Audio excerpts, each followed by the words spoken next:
இன்னைக்கு நம்ம பொடிசுங்களுக்கெல்லாம் பிடிச்சமான ஒரு ஸ்நாக் ரெசிபியோட தான் வந்திருக்கேன். ஸ்வீட் கார்னில் ஒரு தடவை இந்த மாதிரி செஞ்சு கொடுங்க, கண்டிப்பாக விரும்பி சாப்பிட்ருவாங்க. இதுக்கு பேனில் 1 டேபிள் ஸ்பூன் பட்டர், 2 சாப் பண்ண பூண்டு, 1 டேபிள் ஸ்பூன் மைதா சேர்த்து நல்லா மிக்ஸ் பண்ணுங்கள்.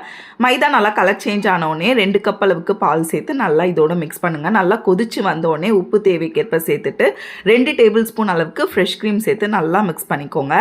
இது ஒரு கொதி வந்த உடனே நான் 2 கார்னை நல்லா பாயில் பண்ணி வச்சுருக்கேன். இதை இதோட சேர்த்து நல்லா மிக்ஸ் பண்ணி கொடுத்துக்கிறேன். இப்போ இதில் 1 ஸ்பூன் அளவுக்கு மிக்ஸ்டு ஹெர்ப்ஸ் சேர்த்துருக்கேன். 1 ஸ்பூன் அளவுக்கு சில்லி ஃப்ளேக்ஸ் சேர்த்து நல்லா மிக்ஸ் பண்ணிவிட்டு லாஸ்ட்டாக ஸ்டவ் ஆஃப் பண்ணிவிட்டு ஒரு சீஸ் சேர்த்திங்கன்னா ஒரு சூப்பரான American cheese corn ready. Try பண்ணுங்கள், அப்படி இருக்கும்.